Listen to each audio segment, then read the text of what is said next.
They dragged her to the platform in broad daylight, hooded like an animal, and the crowd laughed.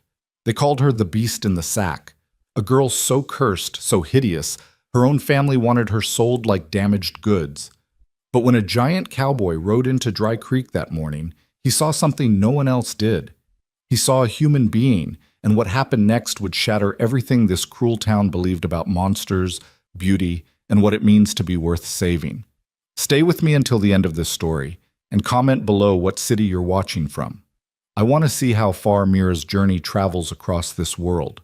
The sun hammered down on Dry Creek's market square like God himself had forgotten mercy existed. Dust devils spun between the wooden stalls where farmers hawked bruised apples and wilted greens, where the butcher's block ran red with flies, where everything and everyone had a price if you knew how to bargain. It was the kind of town where desperation wore a smile and cruelty dressed up as entertainment, where decent folk learned to look away because looking away was easier than caring. But today, the crowd wasn't looking away.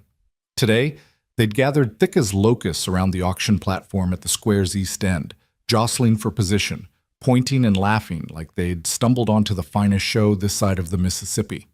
On that platform, shackled at the wrists and ankles, stood a figure wrapped head to toe in stained burlap. The sack hung loose around a small frame, cinched at the neck with coarse rope that had rubbed the material raw. Through two crude eye holes cut into the fabric, nothing showed but shadow. The figure didn't move, didn't speak, just stood there beneath the merciless sun while the crowd worked itself into a frenzy. "Step right up," bellowed Marcus Thorne, a weasel of a man with slicked back hair and a smile that never reached his eyes. He wore a threadbare suit that might have been fine 20 years ago, and he wielded a walking cane like a showman's prop, rapping it against the platform boards for emphasis. "Come see the marvel, the mystery, the monster we've kept hidden all these years." A woman in a faded calico dress clutched her husband's arm, giggling nervously. "Is it real? Is there really something under there?" "Oh, it's real, ma'am." Marcus swept his cane toward the hooded figure. "Real as the devil's own handiwork, my own flesh and blood, though it shames me to say it. But a man's got limits, don't he? A man can only bear so much ugliness under his own roof before it starts to poison everything decent." The crowd murmured its agreement. Behind Marcus stood his wife, Margaret Thorne, a hard-faced woman with lips pressed so thin they'd nearly disappeared. She held a handkerchief to her nose as though the hooded figure emitted some foul stench, though anyone with eyes could see the only thing rotting in Dry Creek that day was human decency. "We've fed it, clothed it, kept it out of Christian sight for 16 long years," Margaret added, her voice sharp as a whip crack. "Locked it away where it couldn't frighten the God-fearing. But charity has its limits. Every family's got a burden, but ours has been a curse since the day she caught herself.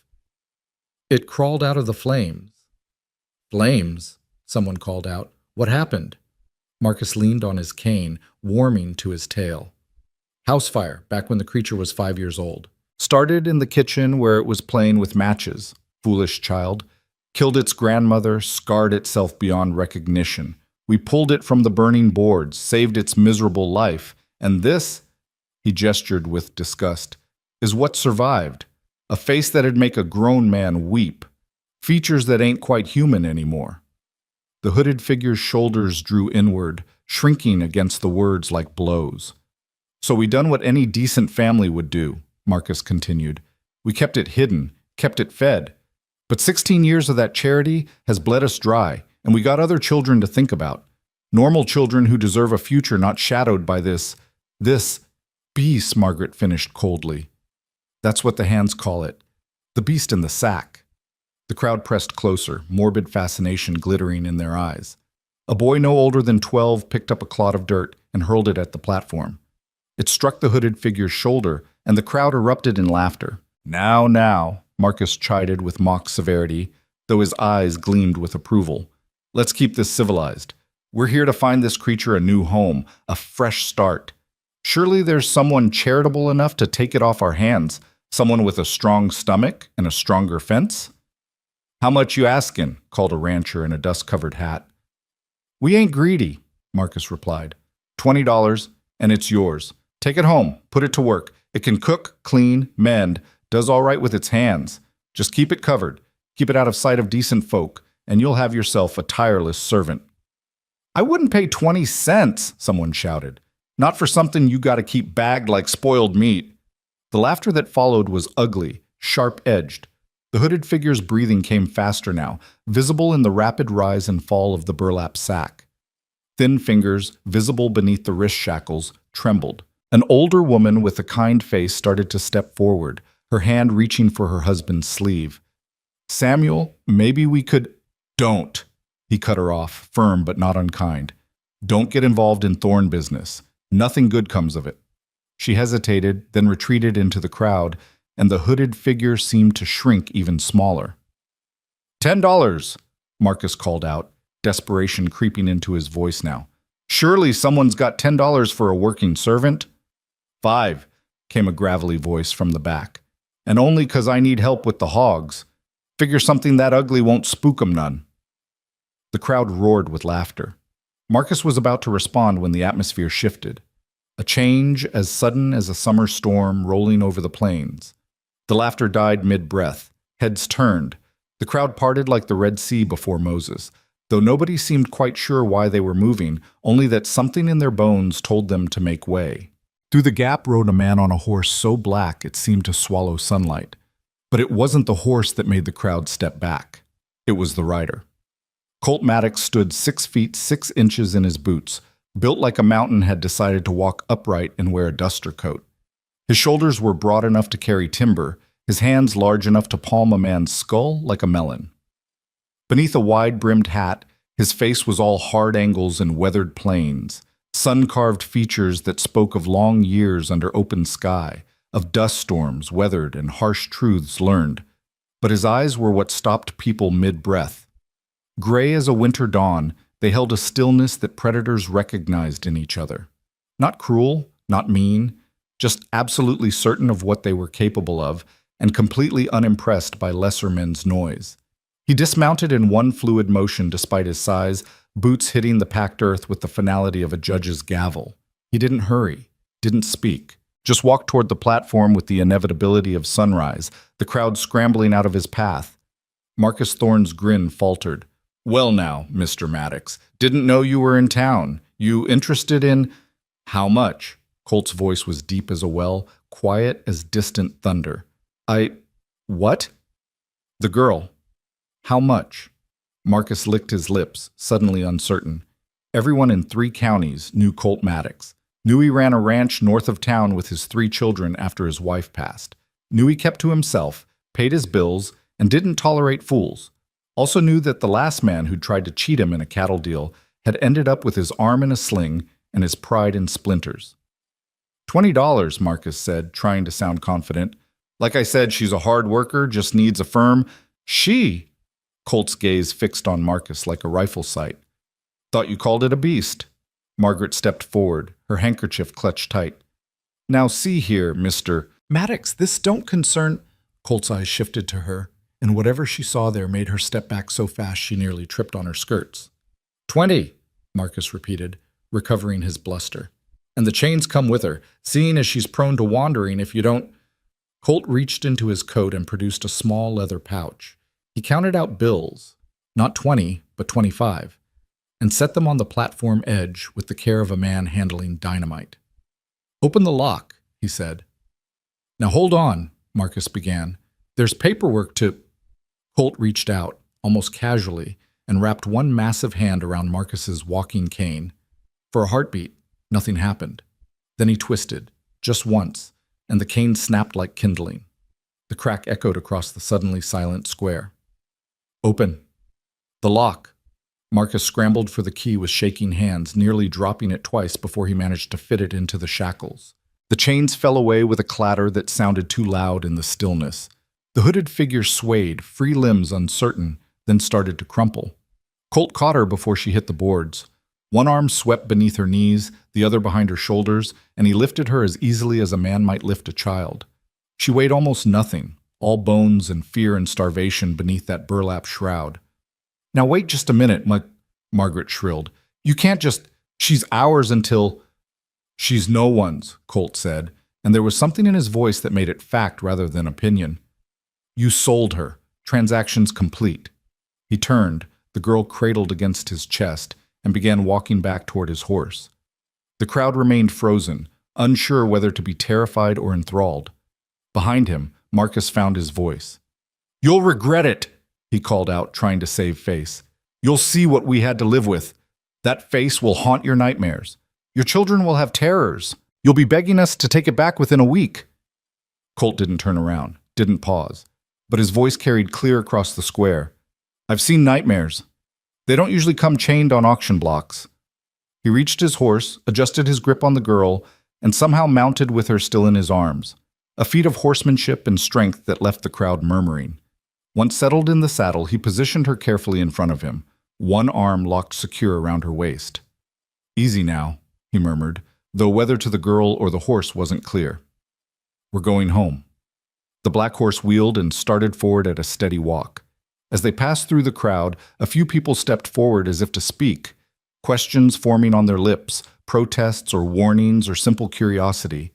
But something in Colt's bearing made the words die unspoken. The hooded girl remained utterly still in his arms, her covered head bowed, her whole body rigid as stone. But as they cleared the edge of the market square and turned onto the north road, something changed. A small sound emerged from beneath the burlap. Not quite a sob, not quite a breath. Just a tiny exhalation that might have been the first easy breath she'd taken in years. Colt's arm tightened slightly around her waist. Not constraining, anchoring. "You're safe," he said, so quiet only she could hear. "I promise you that." The girl didn't respond. Couldn't respond, maybe. But her rigid posture eased by the smallest degree, her weight settling back against his chest as the town of Dry Creek disappeared behind them in a cloud of dust and broken expectations. The ride north took the better part of 2 hours. Colt kept the horse to a steady pace, fast enough to put distance between them and town, slow enough that the girl wouldn't be jostled. She remained silent the entire journey, occasionally shaking with what might have been sobs or shock, her fingers clutching the burlap around her throat like it was armor rather than prison. Colt didn't push, didn't speak beyond low murmurs to his horse. He'd learned long ago that some silences were sacred, that sometimes the kindest thing you could do was simply be present without demanding anything in return. The land changed as they traveled. The scrubby plains around Dry Creek gave way to rolling hills studded with cottonwoods, then to grassland dotted with cattle. In the distance, the Bitterroot Mountains rose like sleeping giants, their peaks still crowned with last winter's snow despite the summer heat. Finally, they crested a hill and Colt's ranch spread out below, a sturdy 2-story house built from dark timber, a barn that could shelter 50 head, corrals, and outbuildings arranged with the precision of a man who valued order. Smoke curled from the chimney, and 3 small figures burst from the front door at the sound of approaching hoofbeats. "Pa!" The oldest, a girl of 12 with her father's gray eyes and her late mother's dark hair in braids, stopped short at the sight of the hooded figure. Behind her, twin boys of 9 skidded to a halt, nearly colliding with their sister. "Emma," Colt said as he dismounted, carefully keeping the girl steady. "Sam, Ben, I need you to go inside and set an extra place at the table." Emma's eyes widened. "Pa, who's—" "Do what I ask, sweetheart. We'll talk inside." The children hesitated only a moment before obeying, their curious glances backward as they hurried toward the house. Colt turned his attention to the girl in his arms, who had gone rigid again at the sight of the children. "I'm going to set you down now," he said gently, "but I won't let you fall, all right?" No response. But when he slowly lowered her feet to the ground, she managed to stand, though her legs trembled like a newborn colt's. "Can you walk?" he asked. A tiny nod, barely visible. "Then come on, let's get you inside, get you fed and settled." He started toward the house, moving slow enough that she could follow. She did, shuffle-stepping like the chains were still on her ankles, her covered head swiveling between the house and the barn and the wide-open spaces around them. Looking for the cage, probably. Looking for the locked room she'd been promised. The front door stood open. Inside, the house smelled of wood smoke and fresh bread and something savory bubbling on the stove. It was a working home, lived in but clean, boots lined up by the door, coats on hooks, a rag rug worn soft in front of the fireplace. Emma stood by the kitchen table, which she'd hastily set with a 4th plate. while the twins hovered near the stairs, eyes huge with curiosity. Colt removed his hat and hung it by the door. The girl remained frozen just inside the threshold, as if crossing further into the house required permission she was certain would be denied. "Emma," Colt said, "this is our guest. She'll be staying with us." "What's her name?" Emma asked, trying to peer under the hood.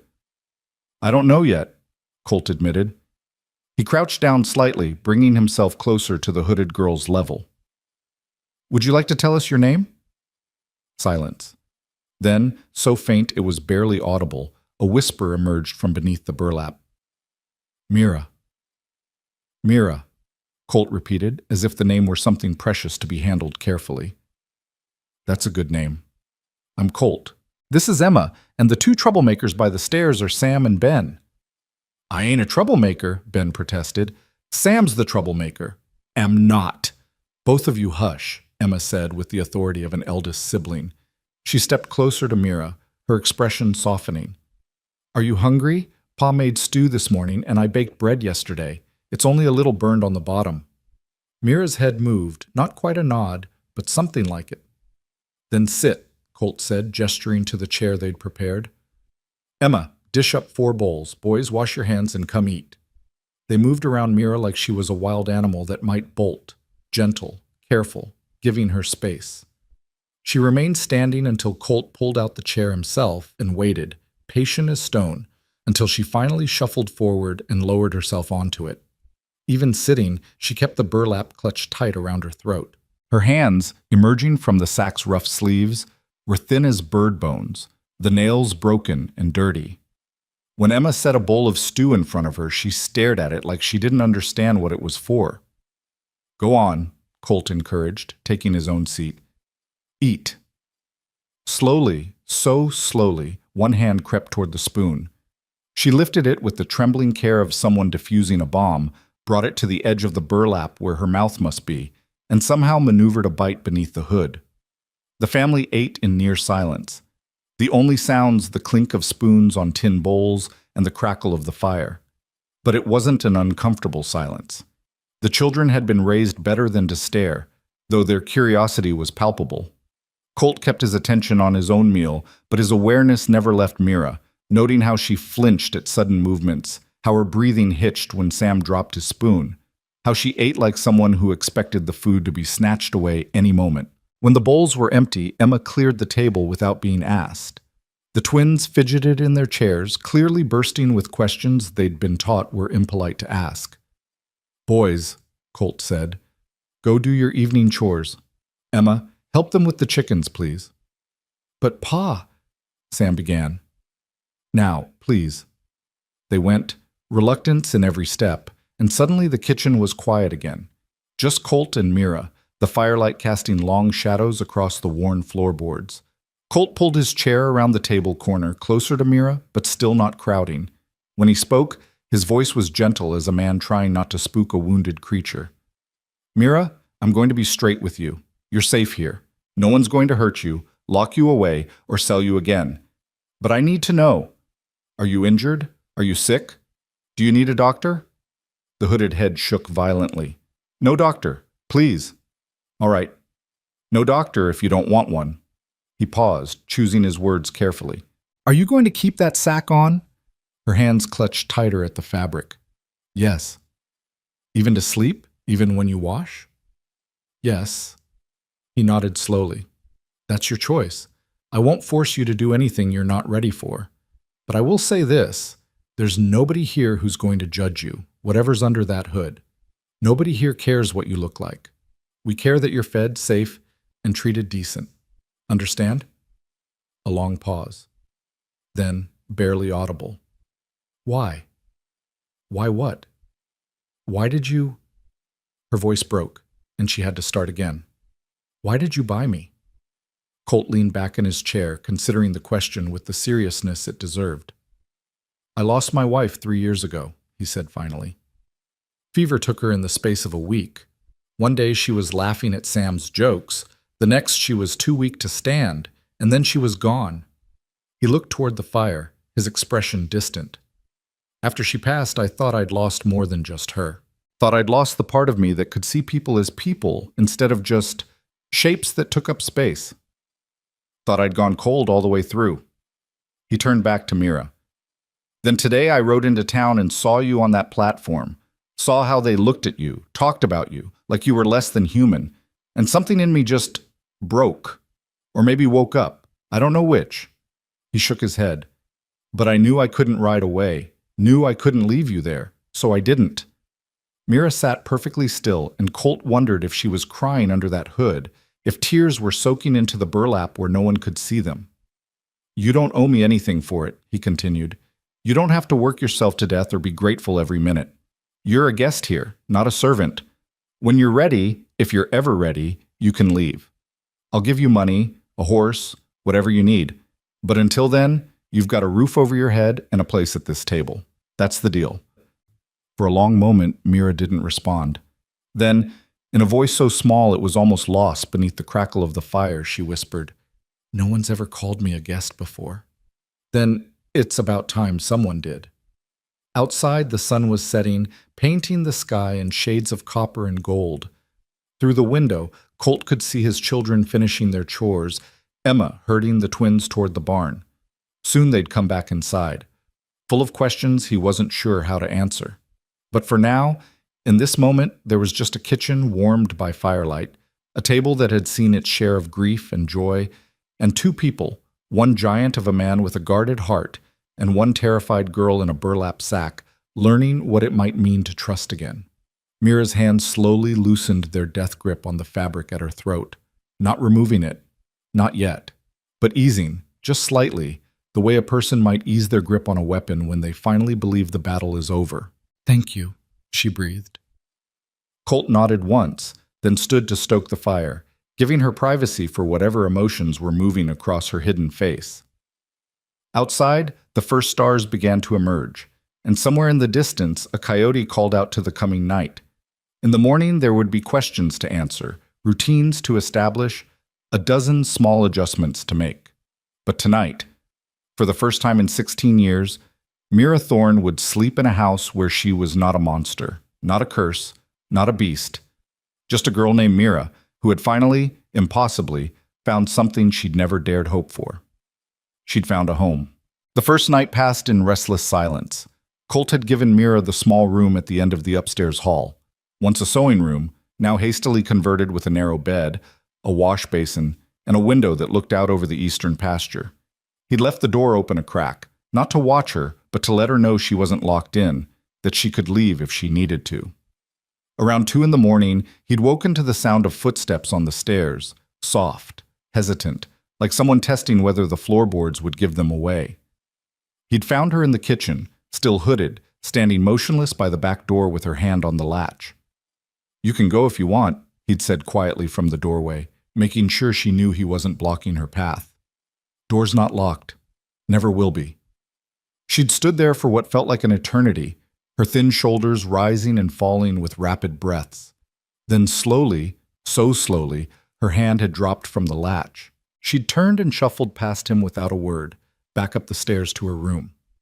In the morning, he'd found her curled in the corner of that room rather than on the bed, the quilt he'd left folded at the foot pulled around her like she was building a nest. She hadn't touched the bed at all. It was Emma who figured it out. "She's not used to soft things," his daughter had whispered over breakfast that second morning, while Mira sat silent at the table, her hooded head bowed over a plate of eggs she was eating one tiny bite at a time. "Probably thinks she doesn't deserve it." Colt had looked at his 12-year-old daughter with a mixture of pride and heartbreak. Too young to carry that kind of understanding, but there it was anyway. The days that followed fell into an uneasy rhythm. Mira remained in her hood and sack, never removing them even for a moment. She ate when food was put in front of her, but never asked for anything. She stayed in corners and against walls, always positioning herself where she could see all the exits. At night they'd hear her pacing, soft footfalls overhead like a ghost learning to haunt in reverse. The children, to their credit, adapted with the easy resilience of youth.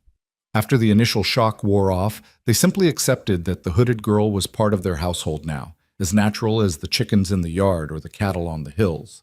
It was the twins who started it, though Colt never did figure out which one had the idea first. 5 days after Mira's arrival, Sam approached her as she sat in her usual corner of the living room, watching the family go about their evening. He held out a piece of paper and a stub of charcoal. "Can you draw?" he asked. The hooded head tilted, uncertain. I don't know." "Everyone can draw something," Ben chimed in, appearing at his brother's elbow. "Even if it's just stick people. Look." He grabbed another piece of paper and sketched a crude figure, basically a circle with lines for limbs. "See? That's Pa. He's tall." Despite herself, a sound emerged from under Mira's hood. It might have been a laugh, might have been a sob. Hard to tell. "Here," Sam said, offering the charcoal again. "Draw something on the wall." "Sam," Emma warned from her seat by the fireplace. "Pa said no drawing on the walls." "I said no drawing on the inside walls," Colt corrected from his chair, where he was mending a bridle. "Outside of the house is fair game." The twins exchanged gleeful looks and immediately bolted for the front door. Mira remained frozen for a moment, then slowly rose and followed, drawn by curiosity, or maybe just the novelty of being included in something. Outside, the evening air was cooling, the sun beginning its descent toward the mountains. The boys were already at work on the side of the house, their charcoal stubs scratching against the weathered wood. "Look," Ben said, stepping back to reveal his masterpiece, a lopsided horse that looked more like a dog with a very long neck. "That's Thunder." Thunder being Colt's black stallion, who would probably be offended if he knew. Sam had drawn what appeared to be a chicken, though it could have been a tumbleweed with legs. "And that's General Cluckerson," he announced proudly. Mira stood a few feet away, the charcoal clutched in her thin fingers. She stared at the blank expanse of wood like it was a test she was destined to fail. "You don't have to draw good," Sam said, noticing her hesitation. "Just draw something you like." For a long moment, nothing happened. Then, slowly, Mira's hand moved. The charcoal touched wood, and a line appeared. Then another. Her movements were hesitant at first, then grew more confident as the image took shape. When she stepped back, all three children went quiet. On the wall was a bird in flight. Not perfect by any means, the proportions a bit off, the wings uneven, but there was something about it that caught in the throat. The way the wings were spread wide, the way the head was tilted upward, the way every line seemed to strain toward the sky. It wasn't just a bird. It was the idea of freedom drawn by someone who'd never known it. "That's real pretty," Emma said softly, having wandered out to see what the commotion was about. Mira's hands twisted the charcoal, nearly breaking it. "It's just a bird." "It's a good bird," Ben insisted. "Better than Sam's chicken." "Hey!" Emma picked up another stub of charcoal. Without asking permission, she stepped up to the wall beside Mira's bird and began to draw. Her hand was more practiced. She'd inherited her mother's artistic bent, and soon a flower emerged, petals open to an invisible sun. "There," Emma said, satisfied. "Now your bird has something pretty to fly to." The twins immediately jumped back in, adding their own contributions around the bird and flower. More animals, a crooked sun, what might have been a tree, or possibly a very lumpy cloud. They worked in companionable chaos, occasionally squabbling over space, their laughter ringing out across the yard. Mira stood back and watched, and though her face was hidden, her posture had changed. Her shoulders weren't quite so hunched. Her hands weren't quite so tightly clenched.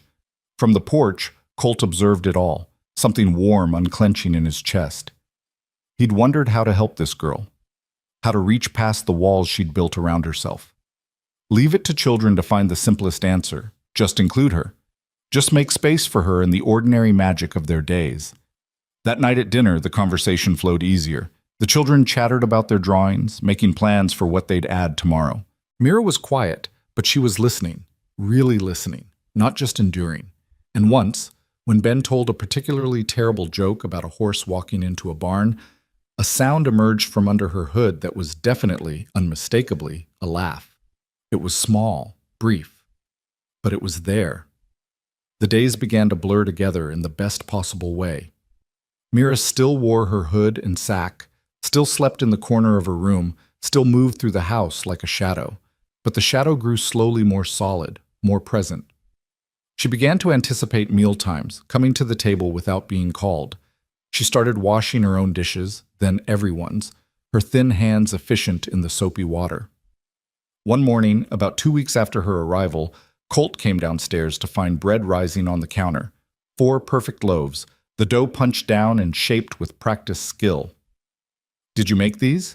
he asked Mira, who was huddled in her corner, watching the sunrise through the kitchen window. A nod. "When?" "Before dawn. I couldn't sleep. I hope that's all right.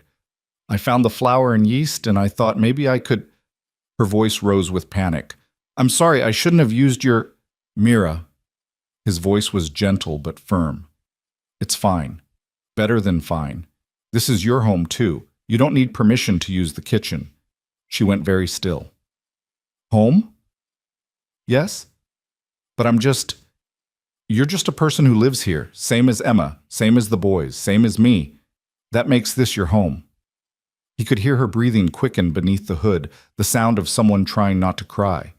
Before she could retreat further into herself, Emma came bounding down the stairs, still in her nightgown, her dark hair a wild tangle.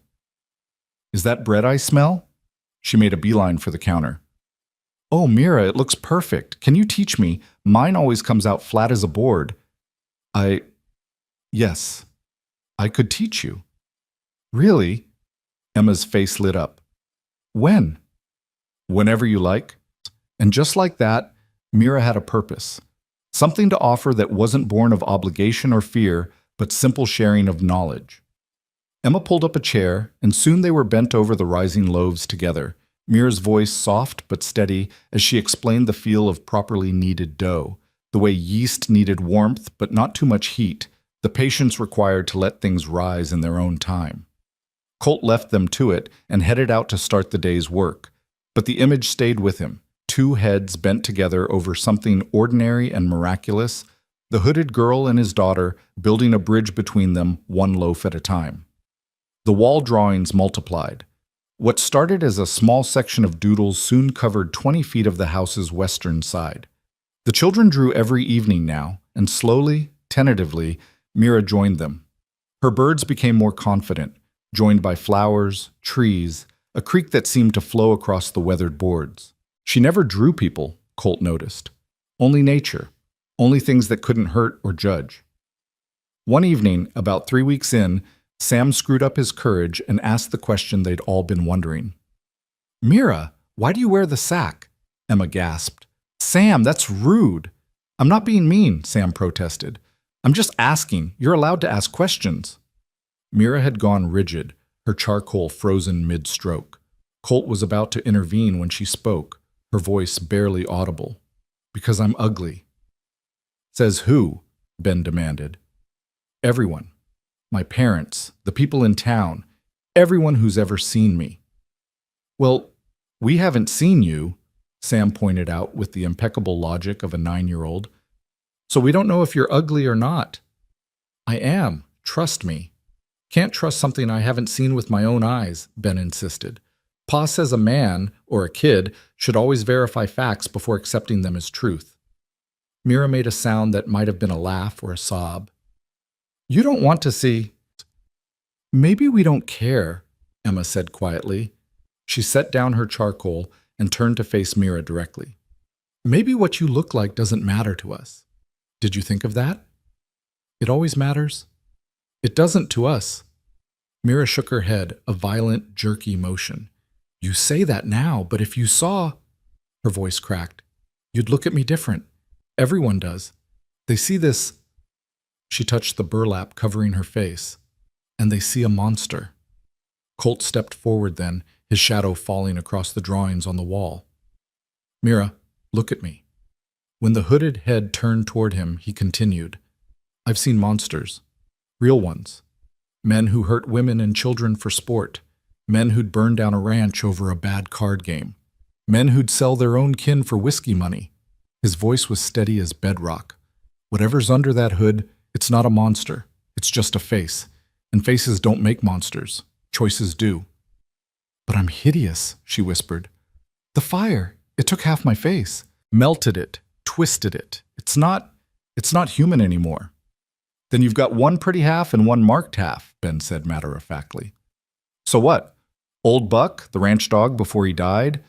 He was missing an ear and had a crooked tail, and we loved him anyway. Ben, Emma hissed. What? I'm just saying, being perfect-looking doesn't make someone good, and being scarred doesn't make someone bad. That's just logic. Mira stood frozen, trembling.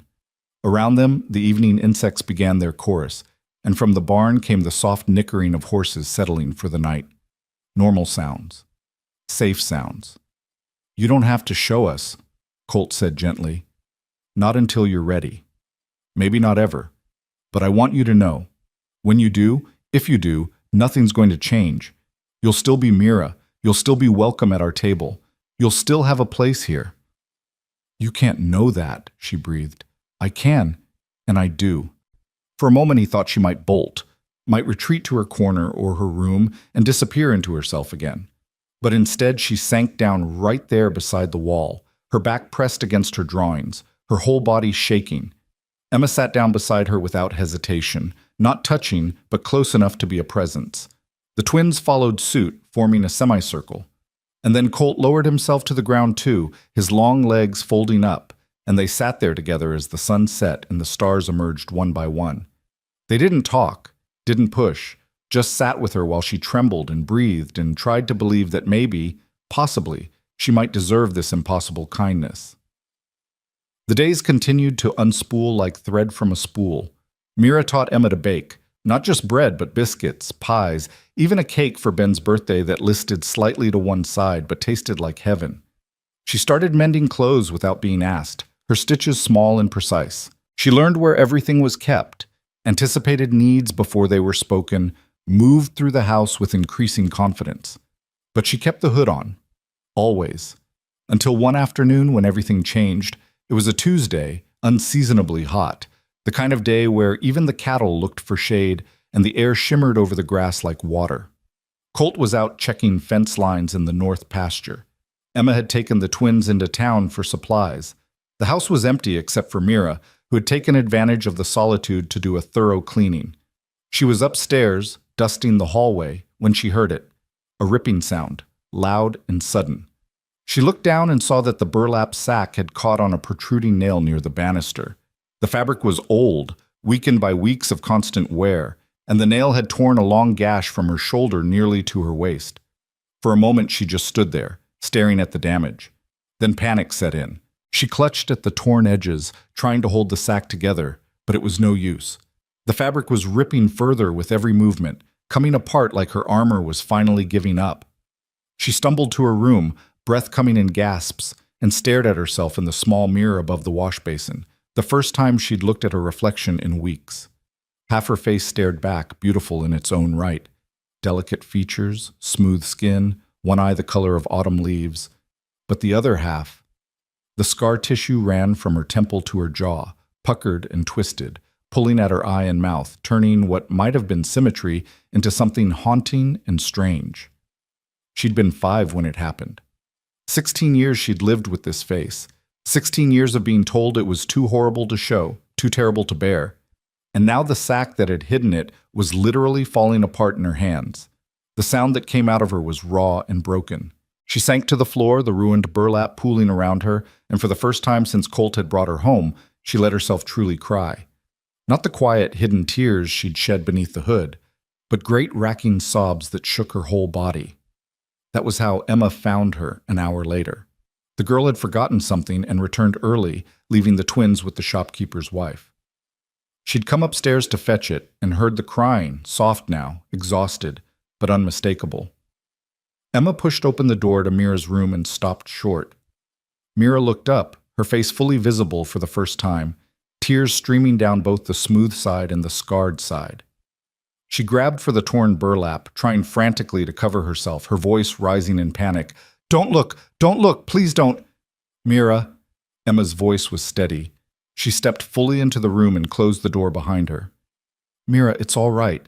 It's not, you can see. You can see what I am. Emma crossed the room and dropped to her knees in front of Mira. She reached out slowly, telegraphing her movement, and gently pulled Mira's hands away from her face. I can see you, Emma said quietly. And you're beautiful. I'm not. I'm hideous. Everyone says, everyone's a liar. Emma's voice was fierce now, her gray eyes, her father's eyes, blazing with conviction. You're beautiful, Mira. Different, yes. Marked, yes, but beautiful.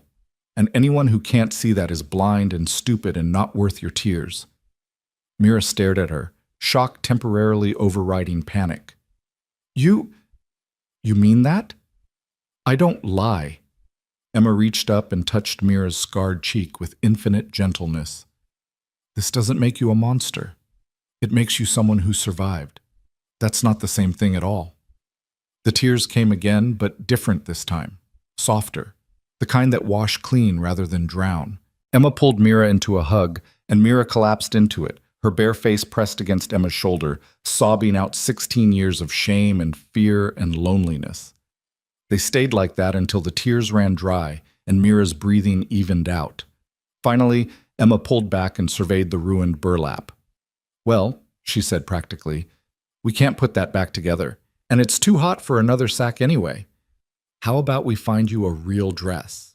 Mira's hand flew instinctively to her face. But people will see. People here already know you, and they don't care about your face, trust me. Emma stood and offered her hand. Come on, Ma had some dresses I've been saving.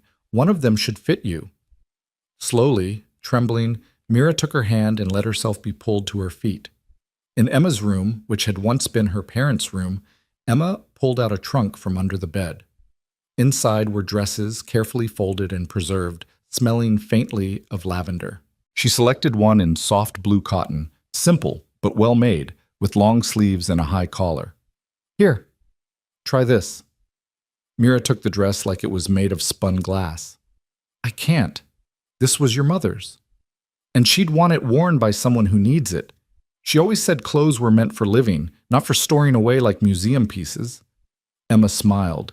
Besides, it'll fit you better than it fits me. Ma was slim like you. I take after Pa, built sturdy. Mira clutched the dress to her chest, overwhelmed. Emma tactfully turned her back, giving her privacy to change. When she turned around again, Mira stood in the blue dress, and Emma's breath caught. Oh, Mira, you look lovely. Mira's hand started to rise to cover her face, then stopped halfway. Even with, especially with. Emma caught her hand and lowered it gently. No more hiding. Promise me? I don't know if I can. Then start with us, just the family. When you're ready for more, we'll be right there with you. Before Mira could respond, they heard voices downstairs, Colt and the twins returning, boots stomping, the familiar chaos of homecoming. Mira's eyes went wide with panic. They're going to see you, Emma corrected firmly. The real you. And they're going to be happy about it. Come on. She took Mira's hand and, before Mira could protest, led her out of the room and to the top of the stairs. Below, Colt was hanging up his hat while the twins argued about whose turn it was to feed the chickens. Then Ben glanced up and stopped mid-sentence. Pa, he said quietly. Pa, look. Colt turned and his gaze traveled up the stairs. Mira stood frozen on the landing, Emma's hand gripping hers tight, her face fully visible in the afternoon light streaming through the window.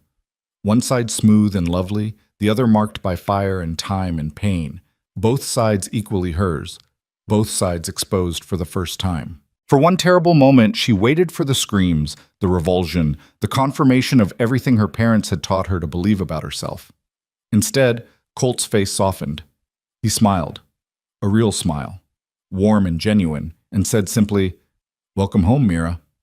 Sam rushed up the stairs without hesitation. You've been hiding such pretty eyes. I mean, both of them. Even the squinty one is nice. Sam, Emma groaned. What? It is. Ben followed his brother. He tilted his head, studying Mira's face with the frank curiosity of childhood. Does it hurt? Not anymore, Mira whispered. Good, because it looks like it used to hurt a lot. He reached out and touched her hand. I'm glad you don't have to wear that scratchy sack anymore. It looked uncomfortable. And just like that, the terror drained out of her. These children, these beautiful, impossible children, were looking at her face and seeing only her. Not a monster, not a curse, just Mira. Colt climbed the stairs slowly, giving her time to bolt if she needed to. When he reached the landing, he met her eyes, both the clear one and the one framed by scarring, and spoke with quiet intensity. I meant what I said before. Nothing's changed. You're still you, still welcome, still home. Mira's throat worked, but no sound came out. Instead, she did something she hadn't done since she was 5 years old. She smiled. It was lopsided, the scarred side of her face not moving quite the same as the smooth side, but it was genuine and bright and achingly hopeful. Emma squeezed her hand. See? I told you. That evening they sat down to dinner as they always did, but everything felt different. Mira sat without her hood, her face bare, her hair, which she'd washed and braided with Emma's help, hanging in a damp rope over one shoulder. She ate without having to maneuver food under burlap. She smiled when Sam told his terrible jokes. She looked people in the eye when they spoke to her. She was, for the first time in 16 years, simply present in her own life. After the meal, as the children cleared dishes, Colt found Mira standing at the kitchen window, staring out at the darkening hills. "You all right?" he asked quietly. She nodded, not trusting her voice. "It's a big step, showing your face." "I didn't mean to," she admitted. "The sack tore, and I panicked, and then Emma—" She trailed off, shaking her head. "I thought it would be terrible. I thought people would scream or run or look at me with disgust, but they just saw me. Because that's all there is to see. Just you." She turned to face him, and in the lamplight, her mismatched features held a kind of fierce beauty. "Why are you so kind to me? I told you before, no, really, why? You don't know me. You didn't owe me anything. You could have left me on that platform or bought me and put me to work like a servant. But instead you brought me into your home, let your children care about me, treated me like—" She struggled for the word. "Like I matter." Colt was quiet for a long moment, choosing his words with care. "My wife, Sarah, she used to say that kindness isn't something you ration out to people who deserve it. It's something you give because without it, we're all just animals. She said every person you meet is fighting battles you can't see, carrying burdens you'll never understand, and the least we can do is not add to their load." He looked toward the living room where his children were now sprawling near the fireplace, Emma reading aloud while the twins pretended not to be interested but hung on every word. "After she died, I forgot that for a while. Got hard. Cold. Figured if I didn't care about anyone, couldn't hurt when I lost them." He turned back to Mira. "But then I saw you on that platform, and something Sarah used to say came back to me. The opposite of cruelty isn't kindness, it's seeing. And I saw you, Mira. Saw a human being treated worse than livestock. Couldn't unsee it, couldn't walk away from it." Mira's eyes were bright with tears. "I don't know how to... I've never had anyone." "You don't have to say anything. Just be here. Be part of this family. That's enough." From the living room, Sam called out, "Mira, come listen. Emma's reading the good part with the dragon." Mira looked toward the children, then back at Colt. He nodded toward the living room, a smile tugging at his mouth. "Go on. They'll just get louder if you ignore them." She went, and Colt watched as she settled onto the floor near the fireplace, the children unconsciously shifting to include her in their circle. Emma continued reading, her voice rising and falling with the drama of the tale, and Mira listened with her whole body, leaning in, her scarred face open and unguarded in the firelight. Later, after the children had been shooed to bed and the house had settled into nighttime quiet, Colt found the torn burlap sack discarded on the floor of Mira's room. He picked it up, intending to throw it away, but something stopped him. This sack had been her prison and her protection both. She'd hidden behind it and been defined by it, but it had also brought her here, to this house, to this chance at a different life. He carried it downstairs and washed it clean in the kitchen basin, then hung it on the line out back to dry in the night air. Not to make her wear it again, but to honor what she'd survived, to acknowledge the weight she'd carried and finally set down.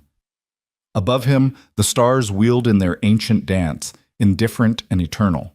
But in the house behind him, a light burned in an upstairs window, Mira's window. And when he looked up, he could see her silhouette against the curtain, not huddled in a corner tonight, standing tall, looking out at the world she'd finally, impossibly, been allowed to join. Tomorrow there would be more healing to do, more fears to face, more steps to take toward whatever future she could build from the ashes of her past. But tonight, in this moment, it was enough that she stood in that window with her face bare and her heart slowly, carefully beginning to hope. The beast in the sack was gone. Only Mira remained. The weeks that followed her unveiling passed like a dream Mira kept expecting to wake from. She moved through the house in her borrowed dresses. Emma had given her 3 of her mother's, all altered to fit, with her face bare and her heart cautiously opening. The children had accepted her transformation so completely that within days it felt like she'd always been this way, always been visible, always been part of their daily rhythm. But the world beyond the ranch was a different matter entirely. It was Colt who first suggested she might want to come to town with them for the monthly supply run. They were sitting on the porch one evening, watching the sunset paint the mountains purple and gold, when he'd brought it up in his careful, unhurried way. "We're heading into Dry Creek on Saturday," he'd said, not looking at her directly, giving her space to react. "Could use an extra pair of hands. Emma's list is longer than my arm this month." Mira's fingers had gone still on the shirt she was mending. "Dry Creek." "Yes." Where I was... Where we met," Colt finished gently. "But you're not that girl anymore. You're not chained on a platform. You're a free woman, part of my family, and you've got every right to walk those streets with your head high." "They'll stare." "Probably." "They'll say things." "Likely." She'd set down her mending and wrapped her arms around herself, the old protective gesture returning. "I don't know if I can." "Then don't. No one's forcing you, but I will say this, you can't hide here forever. Eventually you'll need to face the world again, and the longer you wait, the harder it gets." He'd paused, then added, "Besides, Emma wants to show you off. She's been telling Mrs. Chen at the general store all about your baking. Woman's practically demanding to meet you." Mira had tried to smile at that, but fear still coiled tight in her chest. Still, something in her had shifted since shedding the burlap. Something that whispered maybe, possibly, she could be brave enough to try. So on Saturday morning, she'd found herself in the wagon beside Emma, wearing a green calico dress and a bonnet that shaded most of her scarred side, her hands clenched white-knuckled in her lap. Colt drove with the twins bouncing in the back, seemingly oblivious to the tension radiating from Mira in waves. The closer they got to town, the harder her heart hammered. She recognized landmarks, the crooked oak, the creek crossing, the hill that marked the final approach. And then Dry Creek spread before them, its single main street lined with false-fronted buildings, its market square still bustling with Saturday commerce. "You all right?" Emma whispered. Mira shook her head. I can't do this. Please let me wait in the wagon." "Hey," Emma grabbed her hand. "You're not alone. We're all right here. And if anyone says one mean word, Pa will—" "I won't have to do anything," Colt interrupted mildly as he pulled the wagon to a stop in front of the general store. "Because Mira's going to hold her head up and show this town exactly what a real lady looks like. Isn't that right?" It wasn't really a question. It was a challenge, delivered in that quiet way of his that somehow expected the best from people and usually got it. Mira found herself nodding before she'd consciously decided to, found herself letting Emma help her down from the wagon while her knees threatened to give out. The street was crowded, families doing their shopping, ranchers haggling over equipment, children darting between adults like minnows in a stream. And then someone noticed her. The recognition rippled outward like a stone dropped in still water. Conversation stuttered, heads turned. A woman gasped and clutched her husband's arm. Within seconds, it felt like every eye in Dry Creek was fixed on Mira's face. She wanted to run, wanted to disappear, wanted the burlap hood back despite everything, because at least then she'd been invisible, protected by anonymity, even if it was suffocating. But Emma's hand was firm in hers, and Colt's presence at her back was solid as stone, and somehow her feet kept moving toward the general store. "That's her," someone whispered, not quietly enough.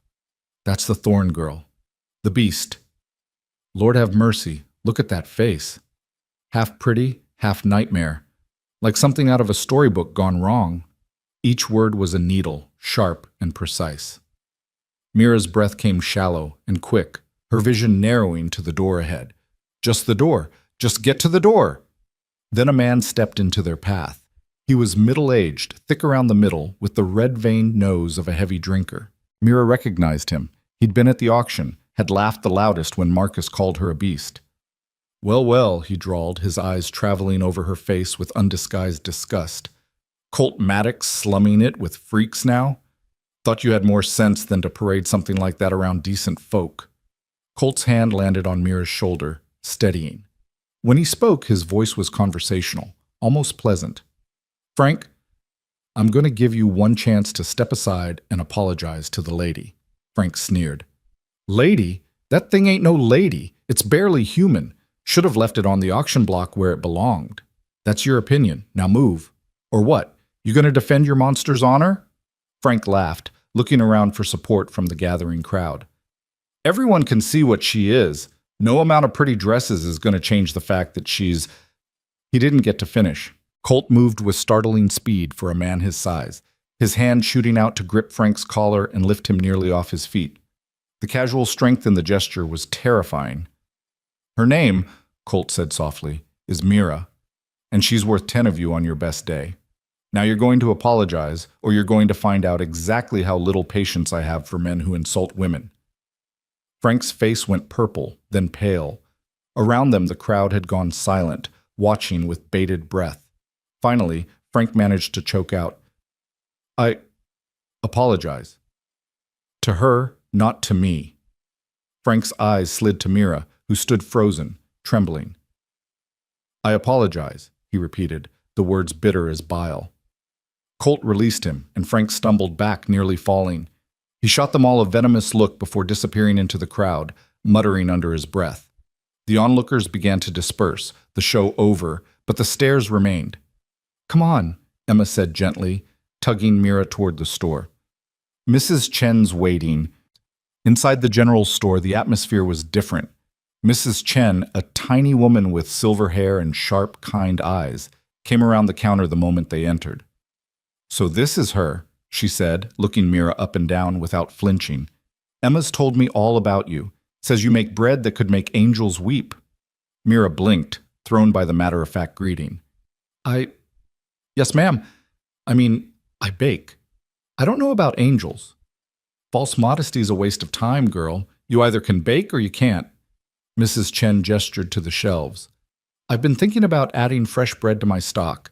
Store-bought's fine, but folks around here would pay premium for something homemade. You interested in supplying me?" What?"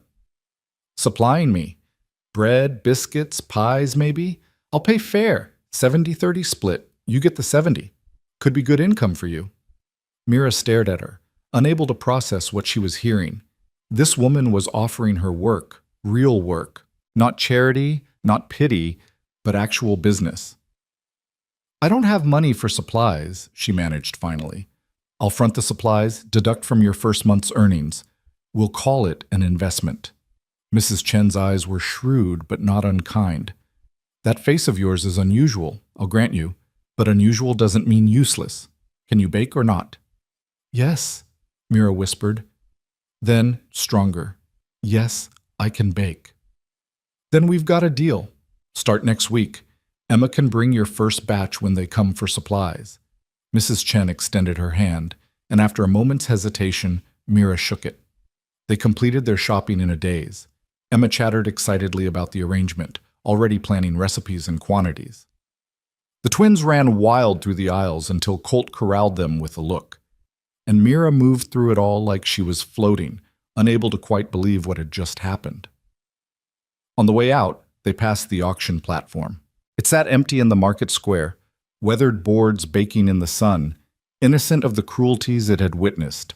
Mira stopped, staring at it, and the others stopped with her. "That's where I stood," she said quietly, "hooded, chained, less than human." "That's where you were," Colt corrected, "not where you are now." She looked at him, this giant of a man who'd shattered her chains and carried her away from that nightmare.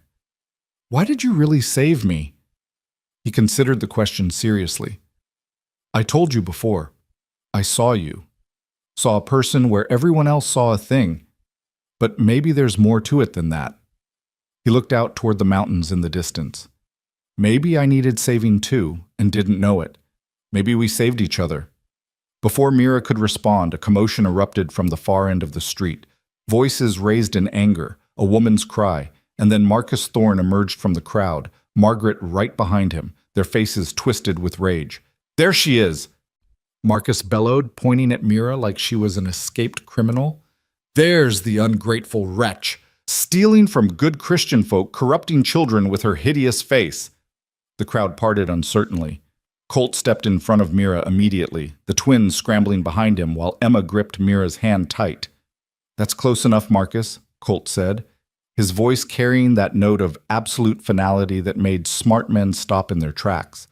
But Marcus wasn't smart, and he was flanked by a man wearing a tarnished badge, Deputy Silas, known locally as being more interested in bribes than justice. "You got no right to keep her from us," Marcus snarled. "She's our daughter, our property by blood. We want her back." "You sold her," Colt said flatly. "Transaction was complete, witnessed by half the town." "That was a mistake. We were hasty, didn't understand what we were doing, but she belongs with family." Margaret's voice was syrupy with false concern. "Poor dear probably doesn't even know what's best for her. Mr. Maddox, surely you can understand. A girl needs her mother." "Where was her mother for 16 years?" Emma burst out, unable to contain herself. "Where were you when she was locked away and treated like an animal?" "Mind your tongue, child," Margaret snapped. "You don't know what you're talking about." "I know Mira's told us everything, about the locks, about the darkness, about how you blamed her for the fire when she was just 5 years old." Marcus's face went red. "She started that fire, killed my mother with her carelessness. We had every right to—" "To what?" Mira's voice cut through the argument, surprising everyone, including herself. She stepped around Colt, shaking off Emma's restraining hand. "To lock me away? To tell me I was too hideous to be seen? To auction me off like livestock when I became inconvenient?" She walked forward, her legs trembling but her voice steady. Years of suppressed rage finally finding its outlet. The crowd pressed closer, sensing drama, but Mira only had eyes for her parents. "I was 5 years old," she said, each word deliberate as a hammer blow. 5. "I didn't start that fire. You did, Father, when you knocked over the lamp in one of your drunken rages. But it was easier to blame a child than face your own guilt. Easier to hide me away than see your shame reflected in my face every day." "You're lying," Margaret hissed. "You're delusional. The fire damaged your mind along with your face." "My mind is fine. It's my heart that was damaged, by you. By 16 years of being told I was a monster, of being locked in that room with just enough food to survive and no kindness at all." Mira's voice rose, stronger now, fueled by righteous fury. "But I'm not yours anymore. I'm not your shame. I'm not your beast. I'm just Mira, and I'm done letting you define what that means." The silence that followed was absolute. Even the deputy looked uncomfortable, his hand falling away from his gun belt. Marcus recovered first, his face contorting with rage. "You can't talk to us like that. We're your parents." "You were never my parents. Parents protect. Parents love. You just kept me alive long enough to ease your conscience." Mira turned to Colt. "Can they make me go back?" "Not while I'm breathing," Colt said simply. "The law says," the deputy began. "The law says she's an adult who was legally sold and bought. Transactions complete, papers filed. Unless you want to arrest every rancher in 3 counties who's ever bought anything at auction, you've got no case." Colt's eyes were hard as flint. "Now I suggest you escort the Thorns out of here before this gets uglier than it needs to be." Marcus lunged forward, rage overriding sense. "You can't keep her. She's ours. We have rights." Colt caught him by the shirt, stopping him cold. "You have nothing. You gave up any rights when you chained your own child on a platform and sold her for $20. Now get off my sight before I forget I'm trying to be civilized." He released Marcus with enough force to send him stumbling back into his wife. They stood there, impotent fury radiating from them, while the crowd watched with varying degrees of sympathy and disgust. Finally, Margaret grabbed her husband's arm. "Come on, this isn't worth it. Let her rot with her freak lover and his brats. See if we care." They retreated, the deputy following with obvious relief. The crowd began to disperse, some shooting Mira looks of pity, others of curiosity, a few of grudging respect. Mira stood there shaking, hardly believing what she'd just done. "You all right?" Colt asked quietly. She nodded, then shook her head, then laughed, a sound that bordered on hysterical. "I don't know. I just told off my parents in front of the whole town. I've never stood up for myself before." "You did good," Emma said fiercely, wrapping an arm around her waist. "You were amazing." "Can we go home now?" Sam asked, looking worried. "I don't like it here anymore." "Yeah," Colt agreed. "Let's go home." They loaded into the wagon and started back, but Mira couldn't stop shaking. The adrenaline that had carried her through the confrontation was draining away, leaving her hollow and terrified. She'd done it. She'd actually stood up to them. But at what cost? What if they came back? What if they brought more men, better lawyers? What if— "Stop," Colt said gently, and she realized he'd been watching her spiral. "You're safe. I meant what I said. They'll have to go through me to get to you." "But what if—" "No what ifs. We'll deal with problems as they come, not before. Right now, just breathe. You're safe. You're going home. That's all that matters." She tried to believe him, really tried. But the fear that had been her constant companion for 16 years wasn't so easily banished. It whispered to her all the way back to the ranch, painting scenarios of midnight raids and legal battles, and being dragged back to that locked room. By the time they reached home, she was nearly sick with anxiety. She helped unload the supplies with mechanical movements, her mind far away, trapped in dark possibilities. Dinner was a blur. The children's chatter barely registered, and when night fell and everyone went to bed, she found herself pacing her room, unable to settle. Around midnight, she gave up and went downstairs, intending to sit by the dying fire until exhaustion finally claimed her. But she found Colt already there, sitting in his chair with a book open, but clearly not reading it. "Can't sleep either?" he asked when she appeared in the doorway. She shook her head and moved to the hearth, staring into the embers. "They're going to come back." "Maybe. They'll bring more people. Find some way to force me back." "They can try." "You can't fight the whole town, Colt. You can't—" "Mira." He set down his book and leaned forward, elbows on his knees. "Listen to me. I've been on this earth 43 years. Fought in range wars, faced down rustlers and bandits and men who thought being tough made them right. And I've learned something important. Bullies back down when you refuse to. Your parents are bullies. They'll bluster and threaten, but when they realize they can't intimidate us, they'll move on to easier targets. You don't know that. I know people, and I know cowards when I see them." He stood and crossed to her, his presence solid and reassuring. "But let's say I'm wrong. Let's say they do come back with force. What then? Then you get hurt trying to protect me. The children get hurt. Everything you've built gets destroyed. Because of me. Or," he said quietly, "we stand together and show them that family isn't about blood. It's about choosing each other every single day. It's about protection and love and refusing to back down when someone threatens the people you care about." Mira looked up at him, tears streaming down her face, both the smooth side and the scarred side. "Why do you care so much? I'm nobody. I'm just a broken girl you saved on impulse." Colt reached out slowly and brushed a tear from her unmarked cheek, then, with equal gentleness, from her scarred one. "You're not broken. You're healing. There's a difference." He paused, and something shifted in his expression. "And you're not nobody. Not to us. Not to me." The way he said it made her breath catch. There was something in his eyes, a tenderness she'd glimpsed before but never let herself acknowledge, because acknowledging it meant hoping for something she'd never dared to hope for. "Colt," she whispered, "I know the timing's wrong. I know you've been through hell and you're still finding your feet. But I need you to know you matter here. You matter to Emma and the boys.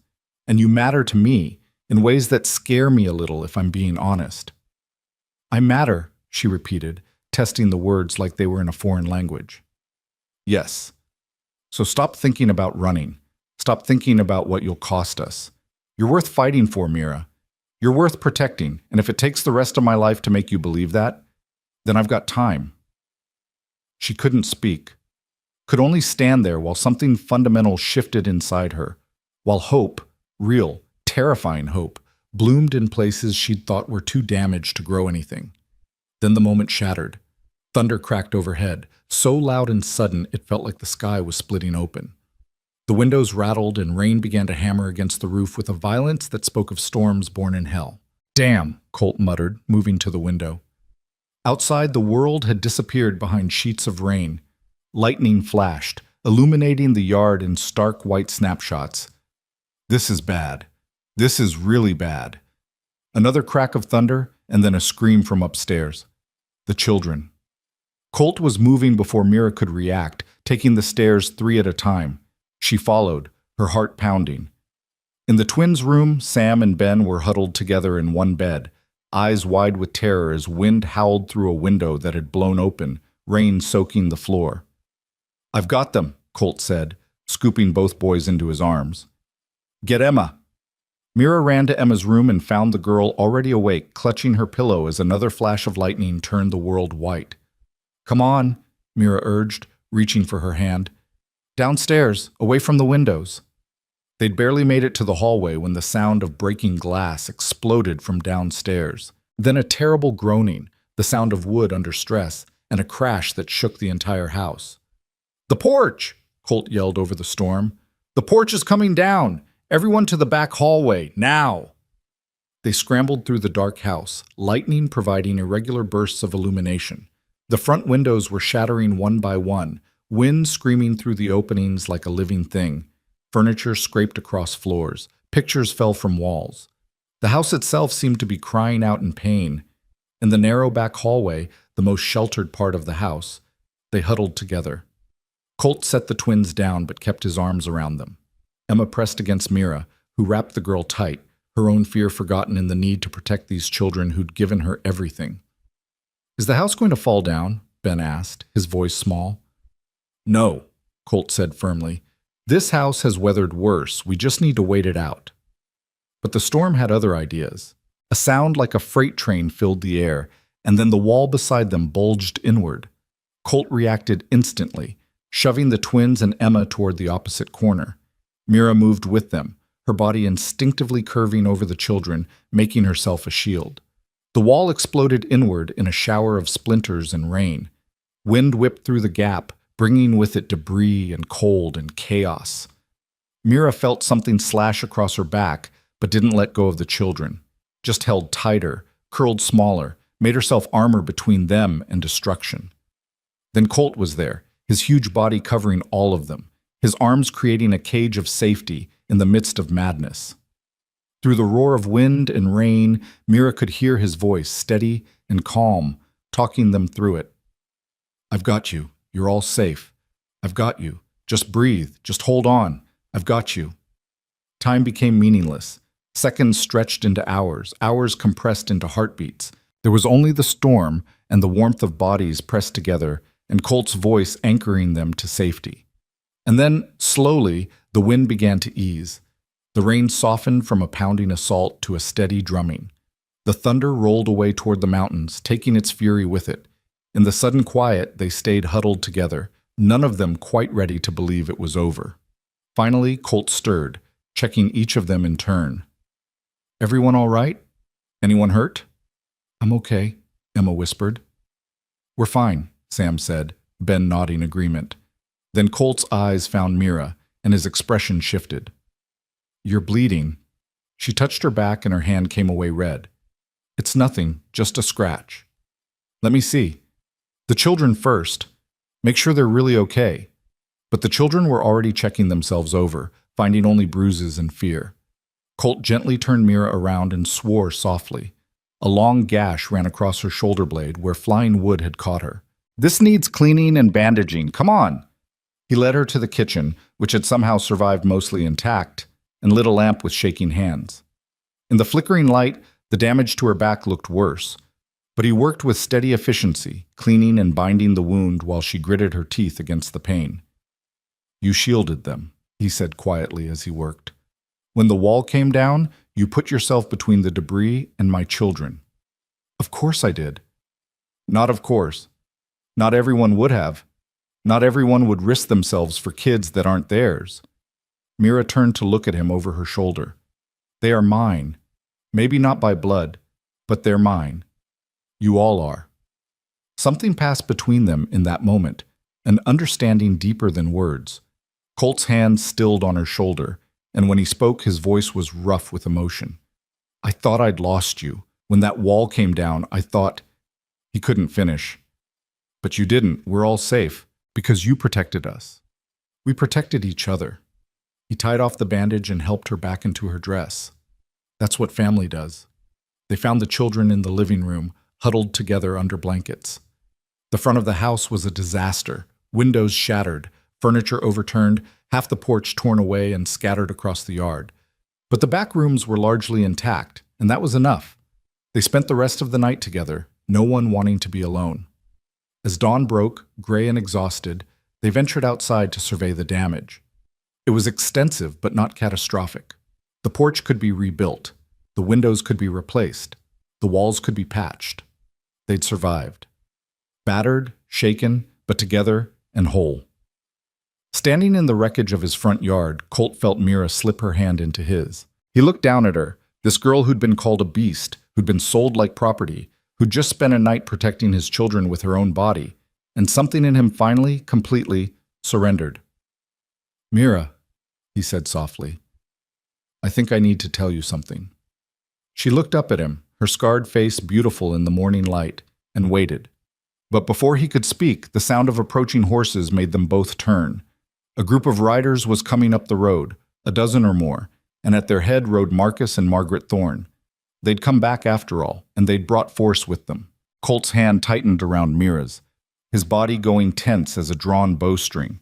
Behind them, the children emerged onto what remained of the porch, and Emma immediately herded the twins back inside despite their protests. The riders came to a halt at the edge of the yard, their horses stamping and snorting in the muddy aftermath of the storm.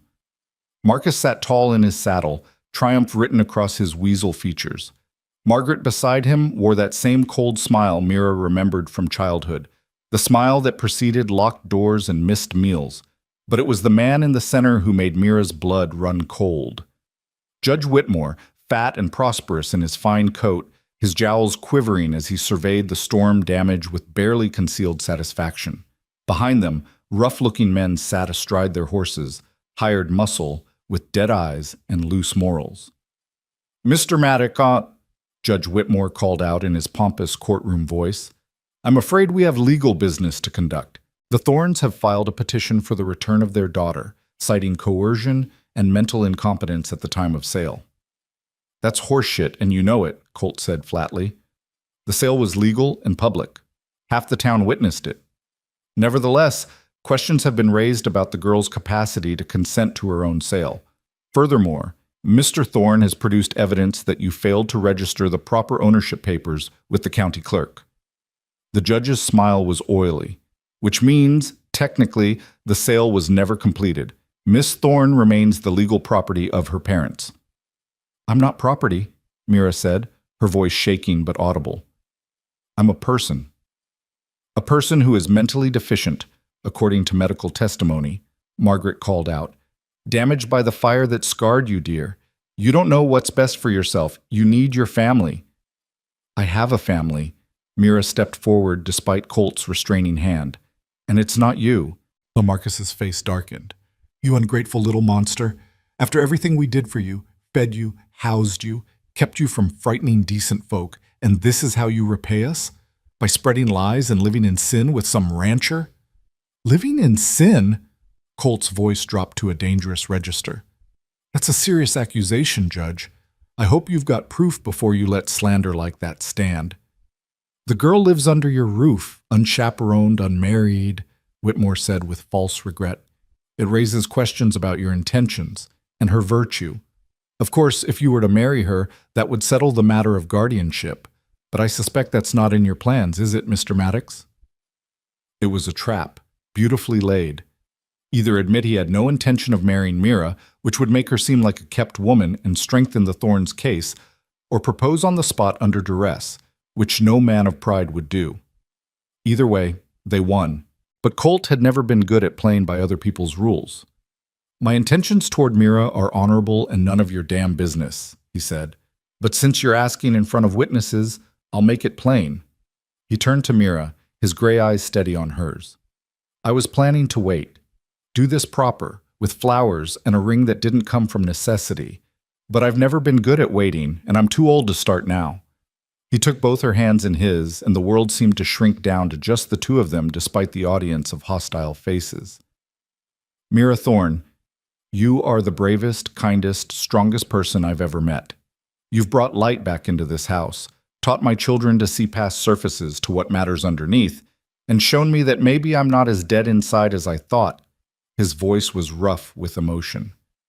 I don't have pretty words or promises I can't keep, but I can promise you safety. I can promise you family. And I can promise that if you'll have me, I'll spend every day for the rest of my life making sure you know you're valued. Mira stared at him, tears streaming down her face. Colt, you don't have to do this. Not like this. Not because they're forcing you. They're not forcing anything. I'm asking because I want to, because somewhere between that auction platform and last night when I thought I'd lost you, I fell in love with you, and I'm done pretending I haven't. The words hung in the storm-scrubbed air between them, impossible and perfect and terrifying. Mira's hands trembled in his, her scarred face vulnerable and open and so full of hope it hurt to look at. You love me? She whispered. I love you. Even though especially because you're you. Every part of you, the scared parts and the brave parts, the scarred parts and the whole parts. All of it. All of you. Behind them, Emma had crept back onto the porch with the twins, drawn by the sound of their father's voice. She was crying openly, hands clasped under her chin like she was watching a miracle unfold. Mira looked at Colt, this giant of a man who'd saved her, protected her, given her a home and a family, and now was offering her his name, his life, his heart. And she thought about the girl she'd been on that platform, hooded and broken, convinced she was a monster. Thought about the woman she was becoming, learning day by day that maybe she deserved softness after all. I love you too, she said, the words breaking free like birds from a cage. I think I have since the moment you lifted me off that platform. I just never believed I was allowed to. You're allowed. You're so damn allowed. He pulled her close, wrapping her in arms that felt like safety incarnate. So is that a yes? She laughed through her tears. Yes. Yes, it's a yes. He kissed her then, gentle and reverent, like she was something precious that might break. And around them, the world exploded into motion. Emma and the twins erupted in cheers, jumping and hollering with unrestrained joy. The hired men shifted uncomfortably in their saddles, looking like they'd rather be anywhere else. And Marcus Thorne's face went purple with rage. This doesn't change anything, he roared. That engagement isn't legal. There's no license, no waiting period, no... Actually, came a new voice from the road. I believe congratulations are in order. Everyone turned to see Mrs. Chen riding up on a small gray mare, and behind her a procession of townsfolk, shopkeepers and ranchers, families and widows, easily 30 people on horseback and in wagons. At their head rode Reverend Mills, the elderly minister who'd buried Colt's wife 3 years prior. Mrs. Chen, Judge Whitmore sputtered. What is the meaning of this? The meaning, Your Honor, is that some of us heard about your little visit to the Thornes last night, about how you were planning to come out here and intimidate Mr. Maddox into giving up a woman who clearly doesn't want to return to her abusers. Mrs. Chen's voice was crisp as winter air. And we decided that wasn't going to stand. This is legal business, Whitmore blustered. You have no right to interfere. We have every right. Reverend Mills urged his horse forward, his white beard bristling with righteous indignation. I've known Colt Maddox for 20 years. He's a good man, a godly man, and if he says that girl has been mistreated, I believe him. Furthermore, if he wants to marry her, I'll perform the ceremony right here and now, and you can take your objections to the Almighty. You can't just... There are laws. Marcus was nearly apoplectic now. Papers to file, witnesses required, a waiting period of... No waiting period required in cases of emergency, Mrs. Chen interrupted. And I'd say a judge and a lynch mob showing up at dawn constitutes an emergency. As for witnesses, we've got 30 right here. She looked at Colt. That is, if you're serious about this proposal. Colt never took his eyes off Mira. Dead serious. Then let's make it official. Reverend Reverend Mills dismounted with the stiffness of age and made his way to where Colt and Mira stood. The townsfolk formed a rough semicircle around them, creating a barrier between the couple and the Thorns group. Judge Whitmore looked apoplectic, but even he wasn't stupid enough to challenge 30 armed citizens on their home ground. "Now then," the Reverend said, pulling a worn Bible from his coat. "This is a bit irregular, but the Lord works in mysterious ways. Do you, Colt Maddox, take this woman as your lawfully wedded wife, to have and to hold from this day forward, for better or worse, in sickness and health, till death do you part?" "I do," Colt said without hesitation. "And do you, Mira Thorne, take this man as your lawfully wedded husband, to have and to hold from this day forward, for better or worse, in sickness and health, till death do you part?" Mira looked at Colt, at his children watching from the porch with shining eyes, at the circle of townsfolk who'd ridden out at dawn to defend her right to choose her own life. Then she looked at her parents, at their faces twisted with impotent fury, and she smiled. "I do." "Then by the power vested in me by God in the territory of Montana, I pronounce you husband and wife. What God has joined together, let no man put asunder." The Reverend beamed at them. "You may kiss your bride, son." Colt cupped Mira's face in his huge hands, his thumbs gentle on both her smooth cheek and her scarred one, and kissed her like she was air and he'd been drowning. The crowd erupted in applause and cheers, hats thrown in the air, whooping that echoed across the hills. When they finally broke apart, both breathless, Mira was laughing and crying at once.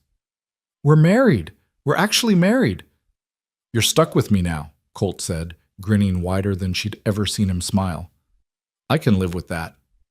Marcus's voice cut through the celebration like a knife. "This is a farce, a mockery. That marriage isn't legal and we'll have it annulled before—" "Judge Whitmore," Mrs. Chen said sweetly, pulling a folded paper from her saddlebag. "Would you care to explain this document I found in the county clerk's office? The one showing that Colt Maddox did file the proper ownership papers for his auction purchase 3 days after the transaction, dated, stamped, and signed by the clerk himself?" The color drained from Whitmore's face. "That's impossible. I checked the records myself, and you missed it because you were looking under livestock instead of personal contracts. Easy mistake to make.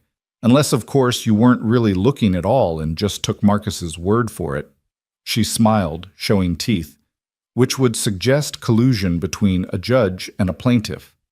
"Grounds for disbarment, I believe." Whitmore opened and closed his mouth like a landed fish. Marcus looked between the judge and the crowd, finally understanding that the trap he'd laid had snapped shut on his own leg. "This isn't over," he snarled. "You can't keep her. She's ours by blood." "She's mine by law," Colt said quietly, "and by choice.